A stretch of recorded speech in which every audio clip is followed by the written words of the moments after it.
owing to national mourning being observed across the country today, I am avoiding all kinds of greetings, including good morning. So this is actually a very sad day for us that we left one of the financial stalwarts in the country. I am presenting my President's address now. The purpose of this get-together is to observe Pensioners' Day. All of you are aware what is Pensioners' Day.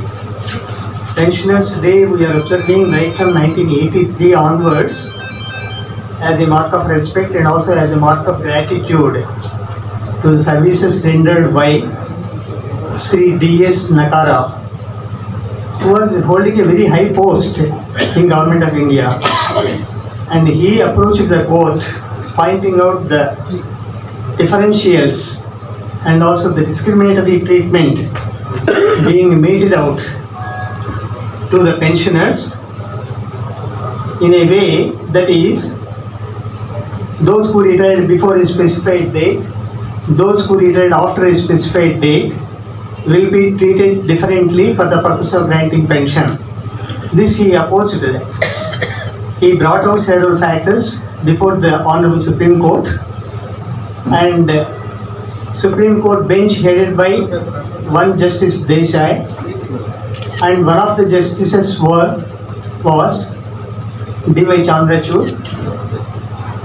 I'm sorry, Y.V. Chandrachud. Y.V. Chandrachud is former, this one is the son of that Y.V. Chandrachud, D.Y. Chandrachud, he was the earlier Chief Justice of Supreme Court. D.Y. Chandrachud, Y.V. Chandrachud delivered a remarkable judgment that is actually showing the way for the Government of India how to grant pensions and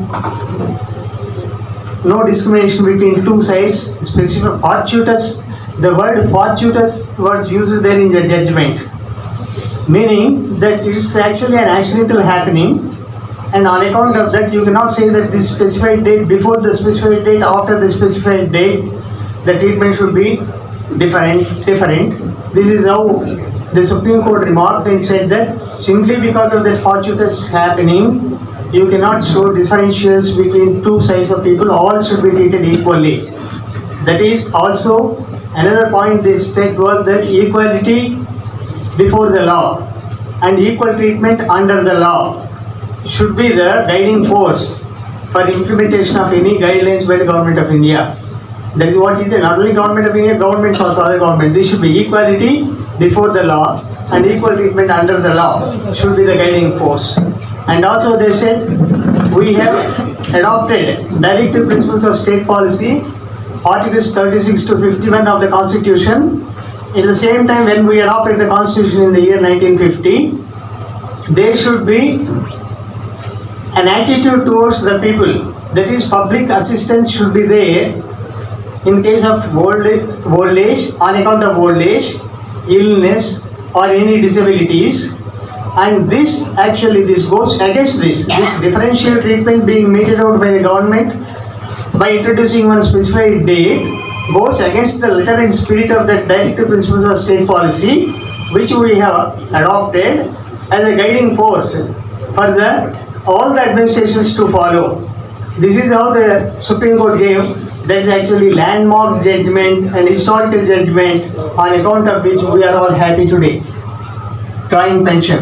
Just imagine if the element of pension is not there or any other type of pension was there, the way we would have suffered. All of us are above 60, barring a few here. So all of us are above 60, so naturally we know actually unless we are supported by some financial assistance, it will be completely difficult for all of us to lead a life. So this is how the directive principles of state policy all are there in the Constitution for the government to follow, just to show that all are treated equally. This is, as I said earlier, equality is the hallmark of this treatment. This is how it should be treated. This is how the directive principles of state policy have been introduced into the Constitution, and we are happy about that. And we should be thankful to the framers of the Constitution also for introducing these articles 36 to 51 which actually enables that we are all treated equally in the society. So this is how it has come. We are all thankful for the constitution framers who have introduced this directive principles of state policy, on account of which we are happy here. And pension also. If without a pension, just imagine a situation if you are not getting pension, what will be your position?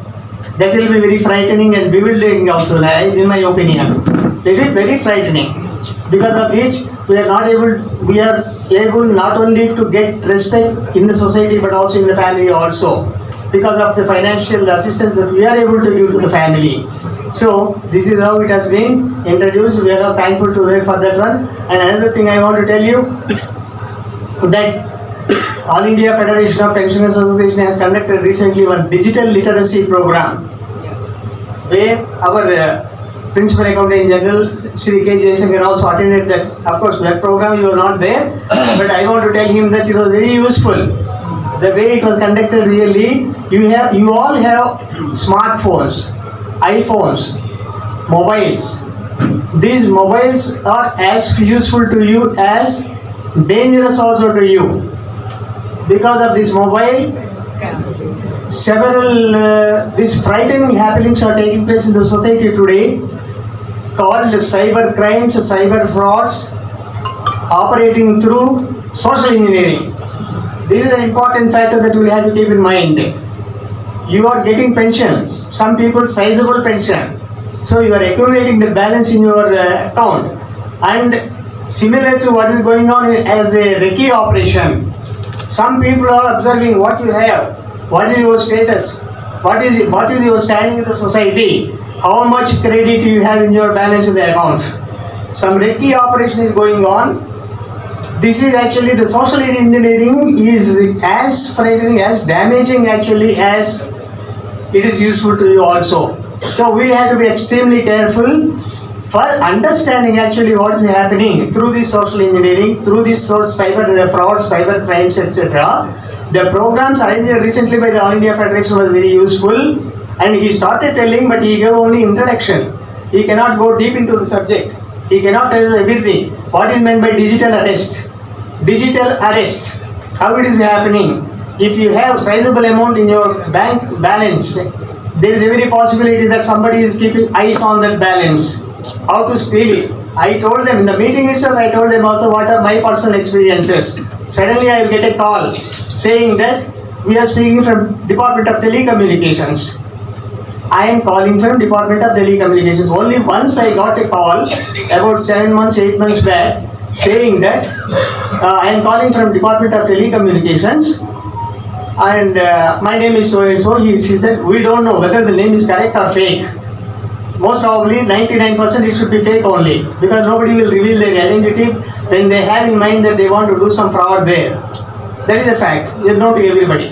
What's happening is, he made a call like that. That was a recorded voice. I just conclude, because according to the time mandated here by our working president, it's only 10 minutes. I am not taking much time, but this important point I want to tell you, that this cyber fraud must be a part of cyber fraud only. Department of Telecommunications, he said, and then there is a case booked against your mobile number, against my mobile number in a police station in Bombay, Mumbai. Then I said, what way, why not? Because using that telephone number, somebody has produced another SIM card, and using that SIM card, they are planning to do some fraud. So naturally the case is booked against you, because that number is noted or registered in your name. That is why a case has been booked in Bombay police station. Then I said, I have nothing to do with that one. I am not able to travel to Bombay also and engage a lawyer. And I said, no, in case you want any assistance, you can tell me. So there I got the point. Why should this man, Department of Telecommunications man, why should he give my assistance then? Then I asked him, what is your landline number? Who is the head of your wing? And what are your activities and all that? Is this the business that you are doing now? I said, he understood, he cut it. He cut the call. Once I understood that once I put the question, Whether this is the activity on your part, sitting in Department of Telecommunications, please tell me. He understood that this man knows something about this one and immediately get the call. So this is how it is happening. We should be extremely careful about this one. Particularly everybody, because we are carrying mobile, whether it is iPhone, smartphone, whatever it is. This one severe dangers are associated with this one. We should be extremely careful, particularly if you have put in savings bank account. Better that savings bank account, don't put too much amount, transfer to this one also, fixed deposits or some other investments. That way I think it will be careful. This type of questions I want to put that organizer, TCS organizer, TCS only. TCS organizer, I want to tell him that I request the federation, I take this opportunity to make a request to the federation.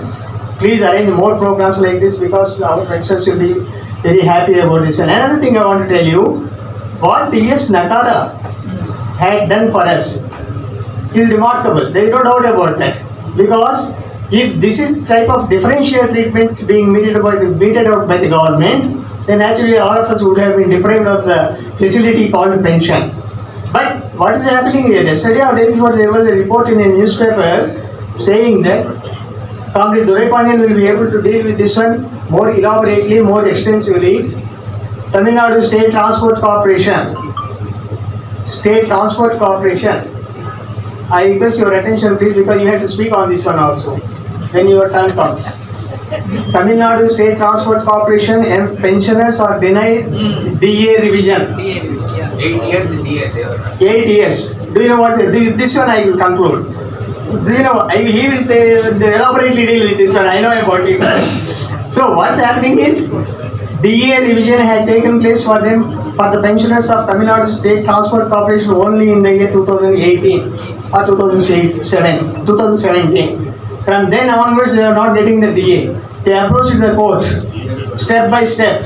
Sessions Court, then High Court, then Supreme Court. Supreme Court, they are fighting the case. And for so many years, they have not got the DA revision. And in the place of 53% that they are supposed to get, they are getting only 5% DA. Then just imagine, 5% DA. And they engage the lawyers. Engaging a lawyer for hearing in Supreme Court is not such a joke. It is not a small thing. Every hearing, they have to spend 15 lakhs. Every hearing, 15 lakhs you have to spend, out of which 12.5 lakhs will go to the lawyer. The other one is legal incidentals.